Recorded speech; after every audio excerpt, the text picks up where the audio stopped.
It began on a fog-thick October evening when the wind seemed to whisper warnings through the pines.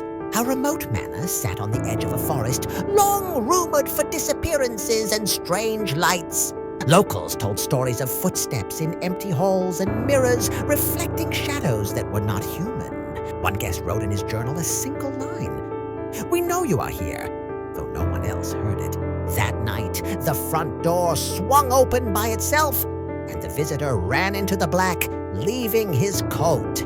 Morning brought shattered windows and an empty room where the guest's dinner was still warm. On the recorder, a single phrase repeated under static: "Now you are with us." In the days after, villagers found symbols carved into trunks near the estate, dark rings of ash circling each mark. Photographs showed scratch lines that looked like scripts, and the maps began to omit the address. A hunter vanished from his cabin and left scorched papers around his stove. Drawings of the manor's windows. Those drawings showed figures hovering outside the panes as if watching the occupants sleep. People tried to burn the papers, but the ashes formed the same circular marks on the ground. The manor's gate rusted shut as if refusing visitors, and the fog thickened every night. And when someone dared approach, the trees themselves seemed to move, whispering the name of the missing. A child reported seeing a candlelit silhouette in the attic at dusk and named the face he saw. Within a week, that child's name appeared on a carved mask left at his doorstep by an unknown hand. Masks began to appear across town on porches, handmade with dates from decades ago.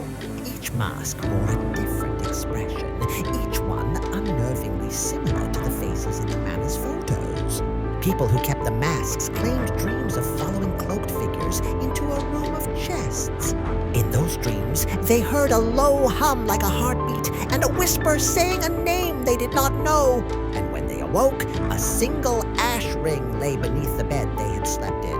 Rumors grew that the manor had a secret cellar, sealed long ago by those who feared what lay beneath.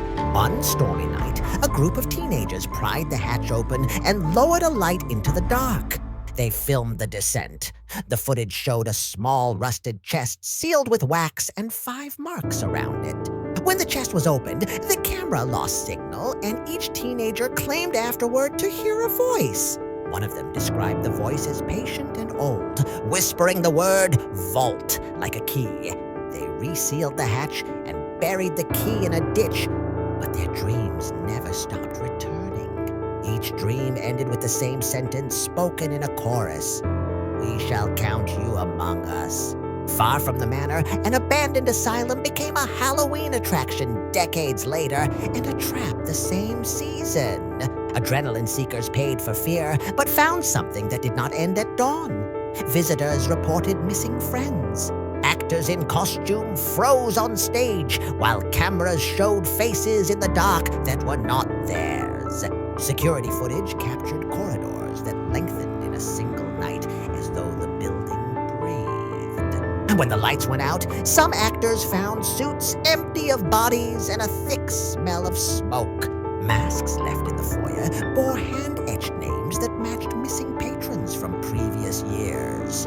The attraction closed after a year, but every October, a single mask reappears on the main hall bench. Staff quit in droves, claiming footsteps followed them through locked corridors and whispered their secrets.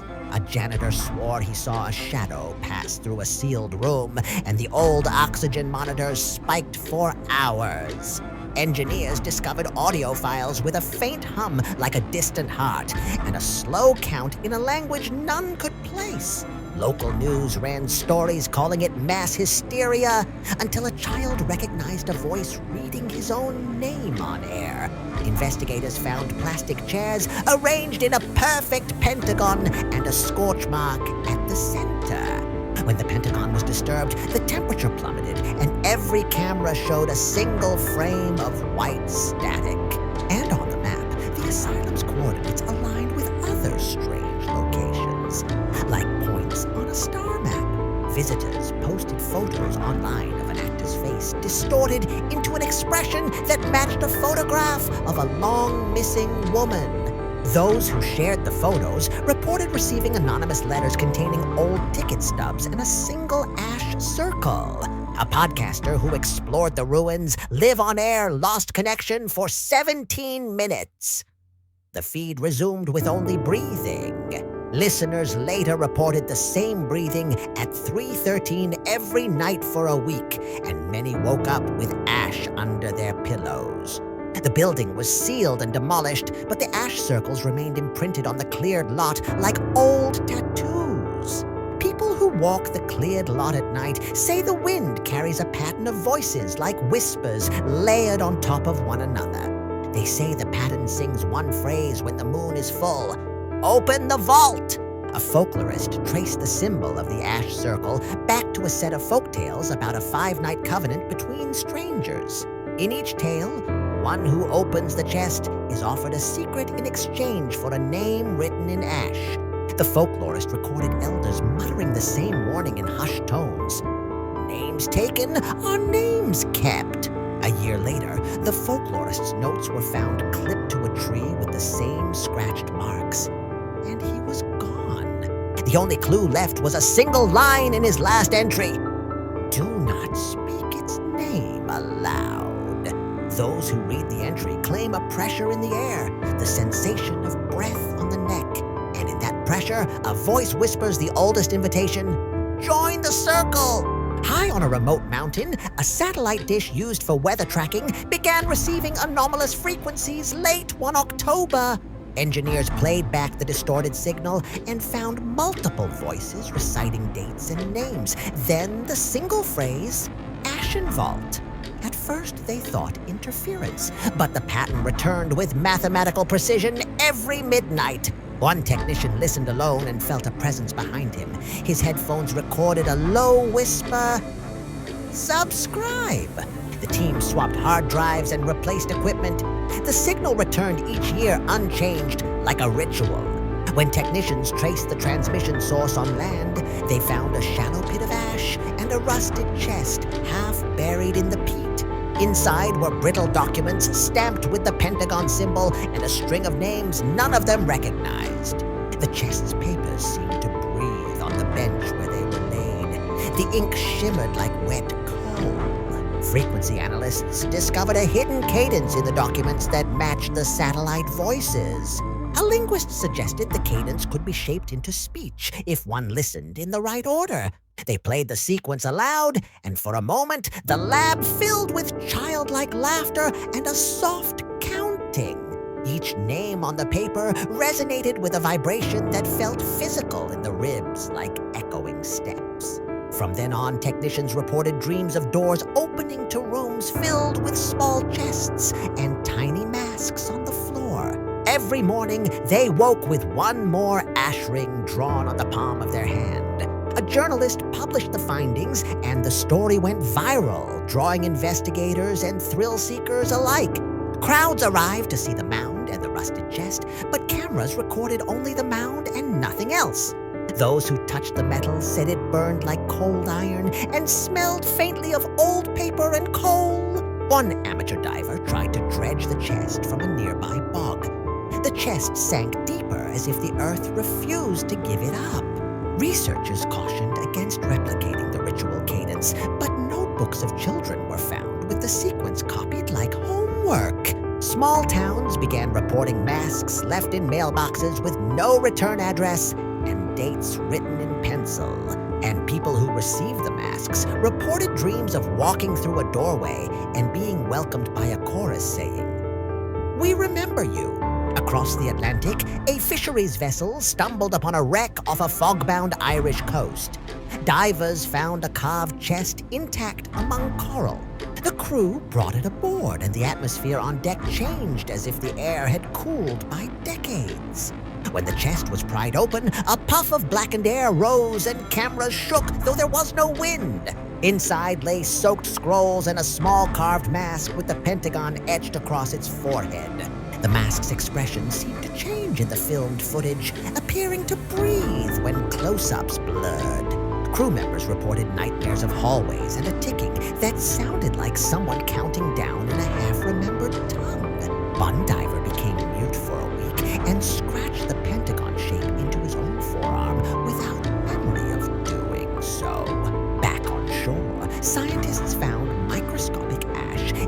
slid into the wood that could not be washed free even by immersion. Chemical tests revealed traces of burnt organic matter that predated known maritime fires by centuries. A marine archaeologist noted the wood's grain bore marks of ritual carving, not local to any coastal tradition. The shipping manifest showed the wreck had been at sea for centuries, but the mask near the chest carried a modern pencil date.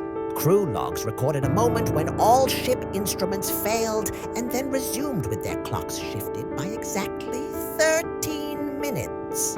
Passengers found small notes in their bunks with phrases in multiple languages, each containing the same pentagon symbol.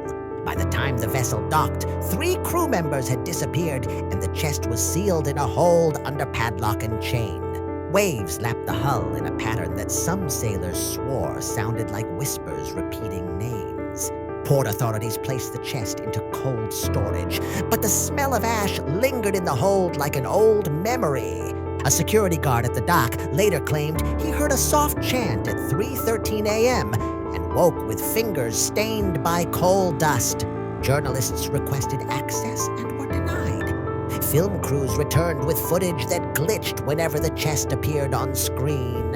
A university team examined the chest via remote sensors and recorded a faint electromagnetic anomaly always present near the Pentagon.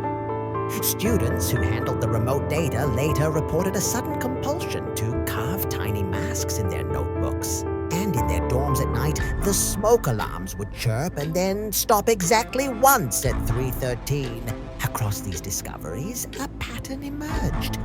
The Pentagon, the ash, the 5 points repeated like a signature. Folklore scholars recalled an old rite of names and chests, a bargain struck across 5 nights so ancient songs claim. The bargain promised memory in exchange for a name written in ash, an exchange that bound a voice to a place. Scholars warned that repeating the sequence might invite something that remembers and counts in return. But warnings became curiosity, curiosity became ritual, and ritual became a map of marks across countries. And the map centered on a field burned bare where all the lines seemed to meet like the spokes of a wheel. There the ground pulsed faintly at night, and the air smelled of warm coal as if a hearth had been turned on below. On All Hallows' Eve, they all awoke. The manor, the asylum, the mountain, the wreck, the village of masks. At midnight, the same low pulse moved through each site as if the earth had breathed in and then out in unison. Lights flickered in abandoned windows, ash rings glowed faintly, and the chests pulsed like closed hearts. Survivors reported seeing a miniature chest hovering in darkness, its lid opening to spill embers and tiny papers. Phones across time zones received a soft audio ping at 3:13, repeating a whispered name and the single phrase, AshenVault. Those who listened reported a pressure in the chest and the sensation of being counted one by one. Some claimed the voice said, "You opened us. You named us, now be named." Across oceans, small towns reported masks appearing on porches with fresh pencil dates stamped beside them. Families found their ancestors' names etched into the inside rim of the masks, though none remembered the names. Children woke repeating names they had never heard, and old men found sketches of pentagons drawn in tremulous hands. As midnight waned, a record player in a closed estate spun a single crackling track that held a chorus humming a name. It was not a song, but a ledger, each hum aligning to a syllable until a phrase formed, an address to something waiting. Those who spoke the phrase aloud felt cold fingers brush their throat and the taste of coal in their mouths.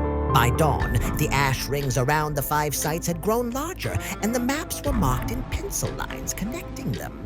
The final discovery came when an anonymous researcher overlaid historical events on the map and found the Pentagon traced centuries back. Each vertex corresponded to disappearances, burned fields, and strange broadcasts recorded over decades.